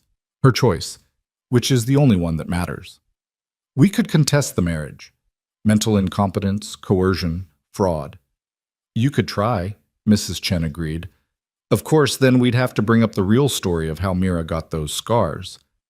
Funny thing, I've been doing some asking around. Turns out there were witnesses to that fire 16 years ago. People who remember seeing Marcus Thorne stumbling drunk from the house before it went up. People who remember how convenient it was that his mother died and his 5-year-old daughter got blamed." The silence that followed was absolute. Marcus went white, then red, his hands clenching into fists. "You can't prove anything." "Maybe not, but I can talk. And in a small town, talk is currency." Mrs. Chen's eyes were hard as agates. "You've got 2 choices, Marcus. You can ride away now, accept that your daughter is married and beyond your reach, and maybe people will forget about certain questions regarding that fire. Or you can push this, and I'll make it my personal mission to dig up every piece of dirt on you until the whole territory knows exactly what kind of man you are." Margaret grabbed her husband's arm, her face pinched with fear. "Marcus, let's go. It's not worth it." "But she's gone. She's gone. We lost." Margaret's voice was bitter as wormwood. "Let's go home before we lose more than just her." For a moment it looked like Marcus might charge forward anyway, pride and rage warring with self-preservation. But the circle of armed townsfolk, the storm-damaged ranch behind them, and the calm certainty in Colt's eyes finally broke through his fury. "Fine," he spat. Keep the freak. She was always more trouble than she was worth anyway. But don't come crying to us when you realize what a mistake you've made, Maddox. That face might be just skin, but the rot goes deeper. Get off my land, Colt said, his voice deadly quiet. And if you ever come back, if you ever so much as speak my wife's name, I'll make you regret the day you were born. That's not a threat. It's a promise. Marcus jerked his reins, wheeling his horse around. Margaret followed, and the judge and their hired men fell in behind them like a funeral procession. The entire group rode away in sullen silence, heading back toward Dry Creek and whatever remained of their reputation. The moment they were out of sight, the tension broke. Townsfolk surged forward with congratulations and backslapping, Mrs. Chen pressing a hastily wrapped package into Mira's hands. "Wedding present," she said with a wink. "Best linen in my shop. You're going to need it." Emma launched herself off the porch and into Mira's arms, sobbing happily. "You're really my mother now, really and truly." "If you'll have me," Mira said, holding the girl tight. "Of course I'll have you. I picked you first, remember?" The twins piled on, creating a knot of arms and tears and laughter. Colt stood back and watched his family, his complete family now, legal and whole, and felt something in his chest that had been locked tight since Sarah's death finally ease open. Reverend Mills clapped him on the shoulder. "You did good, son. Real good. Sarah would be proud." "You think so?" "I know so. She always said you needed someone to shake you out of your grief and remind you how to live. Looks like you found her." The celebration continued for hours. Someone produced a fiddle and someone else a jug, and soon there was music and dancing in the muddy yard. Neighbors pitched in to help clear the worst of the storm debris, and by midday the porch had been stabilized and the broken windows boarded up. Through it all, Mira moved in a daze, her hand never far from Colt's. She was married. Actually married. To this man who'd saved her, this man who loved her scars and all, this man whose children had become her children in the space of weeks. As the sun began its descent and the neighbors finally took their leave, the family gathered on what remained of the porch. Emma sat between Mira and Colt. The twins sprawled at their feet, and for a moment they just breathed, letting the magnitude of the day settle over them. "Pa?" Sam said finally. "Does this mean Mira's really staying forever?" "Forever and a day," Colt confirmed. "Good." Ben yawned enormously. "'Cause I like her biscuits better than yours." Despite the exhaustion, they all laughed. Emma leaned her head on Mira's shoulder, and Mira wrapped an arm around her, marveling at how natural it felt. This girl, this brave, fierce, beautiful girl, was her daughter now. These boys were her sons. This man was her husband. She had a family, a real family, not because of blood or obligation, but because of choice. "Thank you," she whispered to Colt as the children began to drift inside, worn out from the excitement. "For what?" "For seeing me. For saving me. For loving me." He pulled her close, tucking her under his arm where she fit like she'd been designed for that exact space. "Thank you for letting me. For trusting me. For giving me a reason to believe in second chances." They sat in comfortable silence as the stars emerged one by one, the same stars that had witnessed her auction, her rescue, her transformation from beast to woman to wife, the same stars that would witness whatever came next. "What do we do now?" Mira asked softly. "Now?" Colt considered. "Now we rebuild the porch, fix the windows, plant a garden come spring, raise these kids to be good people, grow old together." He looked down at her, his eyes soft in the starlight. "Now we live, Mira. We just live." She thought about the girl in the burlap sack, the beast on the platform, the monster locked away for 16 years. Thought about how that girl would never have believed this moment was possible, would never have dared to hope for love or family or simple, ordinary happiness. And she thought about how wrong that girl had been, how much strength she'd had all along, buried under the weight of other people's cruelty. How much capacity for love and joy and fierce protective courage. "I'd like that," she said, leaning into her husband's warmth as the night settled around them like a blessing. "I'd like that very much." Inside the house, Emma was getting the twins ready for bed, her voice carrying through the broken windows as she narrated some elaborate bedtime story involving dragons and knights and a princess who saved herself. The sounds of home, of family, of belonging. Mira closed her eyes and let herself feel it, all of it, the fear and the joy, the pain and the healing, the ending and the beginning. Let herself believe finally, completely, that she deserved this, that she was worth saving, that she was, and always had been, human. Later that night, after the children were asleep and the house had settled into quiet, Colt found Mira in the kitchen. She was washing dishes by lamplight, and something about the domestic simplicity of it, his wife in his kitchen, in their home, made his throat tight. "Leave those," he said softly. "Come with me." He led her outside to where the old burlap sack hung on the line, exactly where he'd left it weeks ago. It swayed gently in the night breeze, a ghost of who she used to be. "I kept meaning to throw this away," he said, "but I couldn't. Didn't feel right." Mira reached out and touched the rough fabric, remembering the suffocating darkness, the shame, the belief that she deserved to be hidden away. Then she let her hand fall. "I don't need it anymore," she said. "I'm not afraid to be seen." "Then let's put it away properly, not destroyed. That'd be pretending it never happened, but folded up and stored, acknowledged but not defining." Together they took down the sack.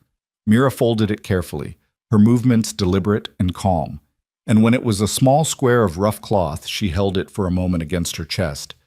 "Thank you for protecting me when I needed protecting," she whispered to it. "But I don't need you anymore." Colt took it from her and placed it in a trunk in the barn, closing the lid gently. When he returned, Mira was standing in the moonlight, her face upturned to the stars, her scars silver in the pale light. "You're beautiful," he said, not for the first time and not for the last. She looked at him and smiled, that lopsided, imperfect smile that lit up her whole face. "I'm starting to believe you." He crossed to her and took her hands, and they stood there under the vast Montana sky. Two broken people who'd found each other in the wreckage and decided to build something whole. "I love you," she said, the words coming easier now. "I love you so much." "I love you too, and I'm going to spend every day making sure you never doubt it." He kissed her then, gentle and deep, a promise and a beginning. And when they finally pulled apart, both breathless, Mira laughed, a sound of pure, unguarded joy. "What?" Colt asked, smiling at her happiness. "I was just thinking about what they used to call me. The beast in the sack." She shook her head, marveling. "But you looked inside and found something worth loving." "I found you," he corrected, "and you were always worth loving. You just needed someone to show you." They walked back to the house hand in hand, their shadows long in the moonlight, their future uncertain but full of possibility. Behind them, the barn door swung gently in the breeze, and inside the trunk, the burlap sack lay folded and still. A relic of a past that no longer had power, a reminder of how far one girl had traveled from monster to woman to wife to mother. A symbol of survival, yes, but also of transformation, because the beast in the sack had never existed. There had only ever been Mira, waiting to be seen, waiting to be saved, waiting to become who she was always meant to be. And now, finally, she was free. The first month of marriage passed in a blur of reconstruction and revelation. The damaged porch became a family project, with even the twins hammering nails under Colt's patient supervision, while Mira and Emma replaced the shattered windows with new glass ordered from town. Each board laid, each pane fitted, felt like building something more than just a house. They were constructing a future, piece by deliberate piece. But it was the small moments that Mira treasured most. The way Colt's hand would find hers under the dinner table. The way Emma started calling her Ma, without fanfare or announcement, like it was the most natural thing in the world. The way the twins would race to show her their latest drawings or discoveries, competing for her attention with the fierce devotion of children who'd decided she was theirs to love. She'd started supplying Mrs. Chen's store with bread and pastries, her baking becoming locally famous within weeks. People came from neighboring ranches just to buy her cinnamon rolls, and the income, her own income, earned by her own hands, felt like freedom in tangible form. She kept the money in a tin on the kitchen shelf, and sometimes she'd just look at it, marveling that she could own something, build something, be something beyond what others had told her she was. But freedom, she was learning, wasn't just the absence of chains. It was the courage to exist fully in a world that had tried to erase you. 6 weeks after the wedding, as autumn began painting the mountains in shades of amber and rust, Mira stood in front of the mirror in her bedroom, their bedroom, hers and Colt's, and really looked at herself.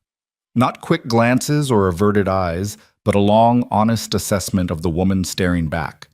Half her face was conventionally beautiful, the kind of features that might have made her sought after in another life. The other half bore the marks of fire and time, the scarring that had defined her existence for 16 years. But looking now, she didn't see a monster. She saw survival. She saw strength. She saw a woman who'd walked through hell and emerged still capable of love. "You're doing it again," Colt said from the doorway, his voice warm with affection. She smiled at his reflection. "Doing what?" "Looking at yourself like you're trying to solve a puzzle." "Maybe I am. I spent so long not looking that I'm still not sure what I'm seeing." He crossed the room and stood behind her, his hands settling on her shoulders, both of them reflected in the mirror. "You want to know what I see? Tell me." "I see the woman who taught my daughter that strength comes in quiet forms. I see the mother who checks on the boys 3 times a night to make sure they're breathing. I see the wife who laughs at my terrible jokes and doesn't complain when I track mud through her clean kitchen." His eyes met hers in the glass. "I see the bravest person I've ever known." She leaned back against his chest, letting his solidity anchor her. "Sometimes I still can't believe this is real, that I'm here, that I'm yours, that I'm allowed to be happy." "You're allowed everything, Mira. Joy, peace, love, all of it. And you're going to keep being allowed it for the next 50 years, God willing." She turned in his arms and kissed him, soft and grateful, then pulled back with a small smile. "Emma wants to go into town today. Something about fabric for new dresses. Says I need more than 3 outfits if I'm going to be a proper ranch wife." Emma's probably right. That girl inherited her mother's sense of these things. He paused. "You comfortable going into town now, after last time?" The last time had been 2 weeks ago, when Mira had accompanied Emma to the general store and been met with a mixture of reactions. Some people had stared, others had whispered, but Mrs. Chen had greeted her warmly, and several women had complimented her baking, and slowly, so slowly, Mira had begun to understand that not everyone saw her as a monster. "I think so," she said now. "I can't hide here forever, as much as I might want to sometimes." "You're not hiding, you're living. There's a difference." He kissed her forehead. "But I'll come with you today. Safety in numbers and all that." They set out mid-morning, the whole family packed into the wagon. The boys were excited about candy from the general store. Emma had her fabric list, and Mira clutched Colt's hand tighter than strictly necessary as Dry Creek came into view. The town looked different in the bright autumn sunlight. Less menacing, more ordinary. Just a collection of buildings where people lived and worked and went about their daily business. Still, Mira's heart hammered as they rolled down the main street. But something was different this time. As they passed, people nodded. A few even waved. Old Mr. Peterson, who owned the livery, called out a greeting to Colt and tipped his hat to Mira. The change was subtle but unmistakable. "Word spreads fast in small towns," Colt murmured as he helped her down from the wagon. "People know you stood up to your parents, know you're making good at the ranch, know you're not the broken thing they thought you were." "Or they're just scared of you," Mira whispered back. "That too. But mostly the first thing." Inside Mrs. Chen's store, they were greeted like old friends. The shopkeeper immediately pulled Emma toward the fabric section, chattering about new patterns that had just arrived. The twins made a beeline for the candy jars, and Mira found herself face to face with 3 women she didn't recognize. "Mrs. Maddox," the eldest said, extending her hand. "I'm Dorothy Hartford. This is my daughter Anne and my niece Sarah. We wanted to thank you." Mira shook her hand cautiously. "Thank me? For what?" "For your bread. My husband hasn't stopped talking about those dinner rolls since I brought some home last week. Says they're the best he's had since his mother passed 20 years ago." Dorothy smiled warmly. "But also for being brave enough to show your face. My Sarah here has a birthmark across half her neck, and she's been hiding it under high collars her whole life. Since you started coming to town, she's been wearing it visible. Says if Mrs. Maddox can be brave, so can she. The young woman, Sarah, blushed but nodded, pulling down her collar to reveal a port wine stain that spread across her throat like spilled wine. It's not the same as what you survived, she said quietly. But people have always stared, always made me feel like I should hide. Seeing you walk around with your head high, it helped. Mira felt tears prick her eyes. I don't feel brave most days.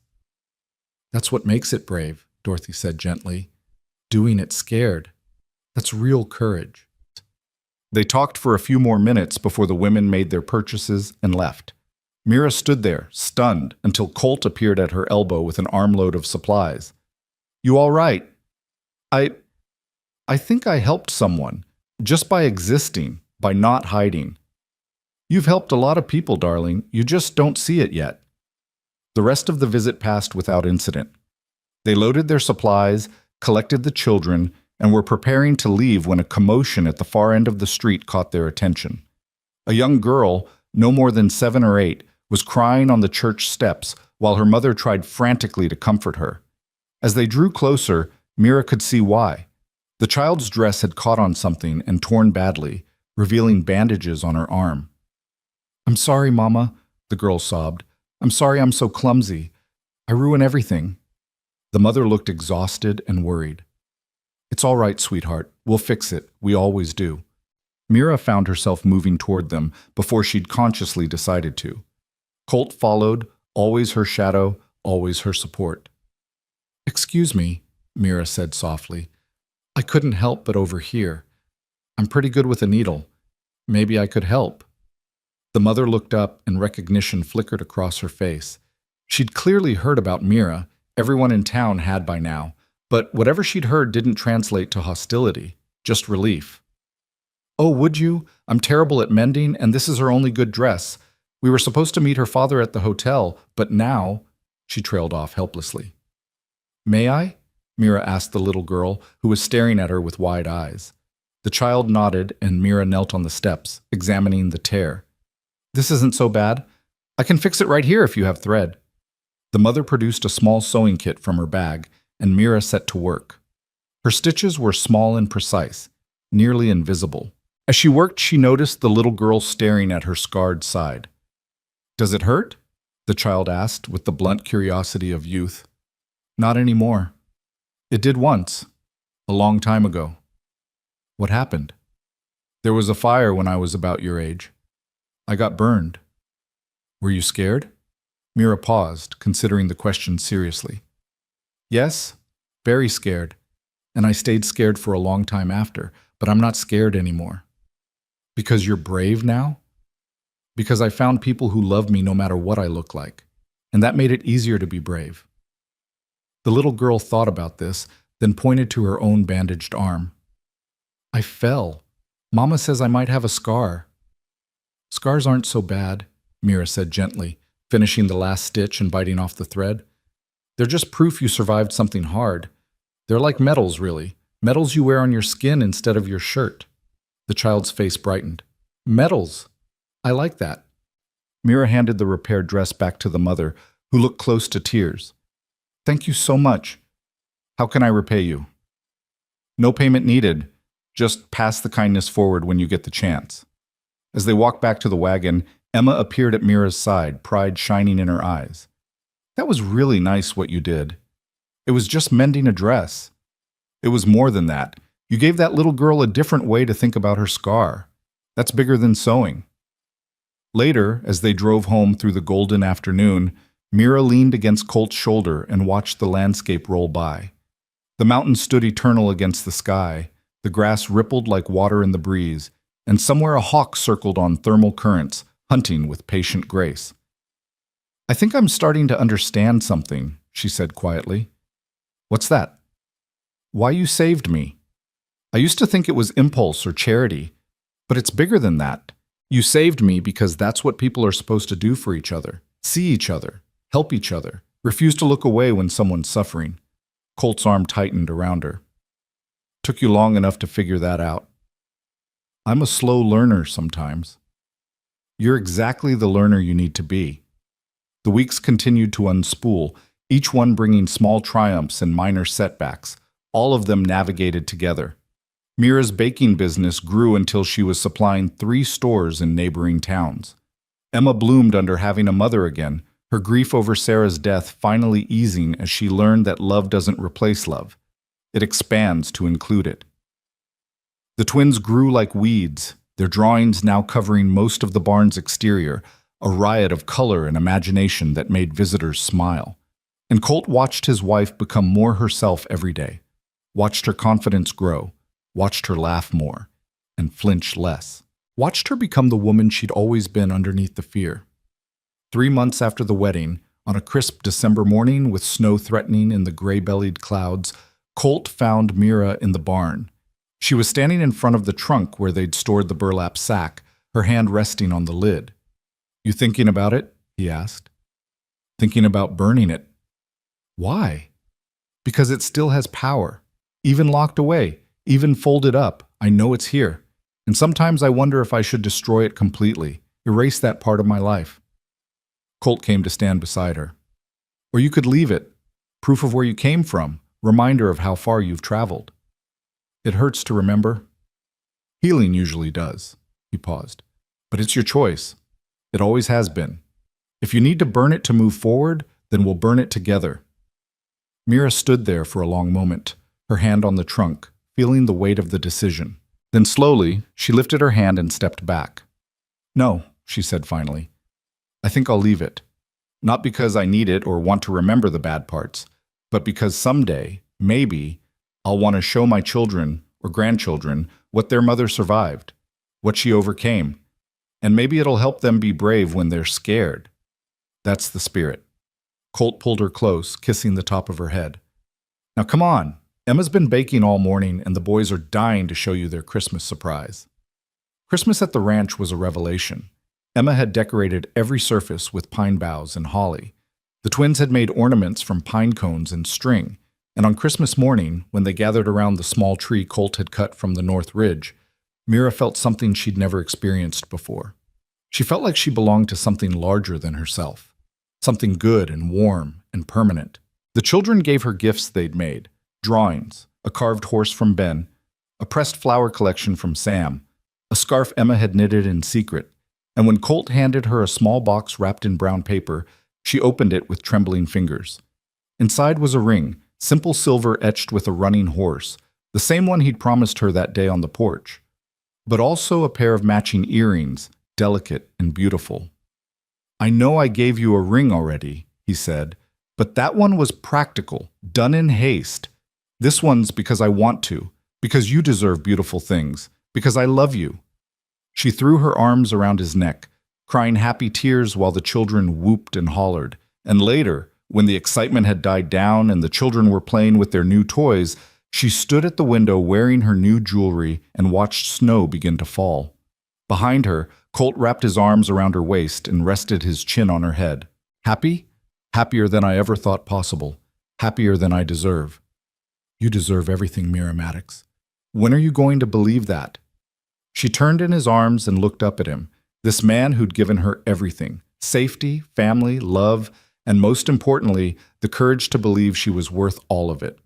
"I'm starting to," she said. "Slowly, but I'm starting to." Winter deepened, spring returned, and life continued its steady rhythm. Mira's confidence grew with each passing season. She started teaching a baking class at the church hall, showing other women her techniques. She hired a young girl from town to help with deliveries, giving employment to someone who needed it the same way she once had. She became known not as the Beast or the Thorn Girl or even Colt's wife, but simply as Mira, baker, mother, friend. The scars that had once defined her became just another part of her appearance, no more remarkable than her brown hair or her slight build. And one summer evening, almost a year after their marriage, Mira stood on the newly rebuilt porch in a white cotton dress, her face uncovered, her hair braided and adorned with wildflowers Emma had picked that morning. She looked out over the ranch that had become her home, at the children playing in the yard, at Colt walking up from the barn with that steady, ground-eating stride.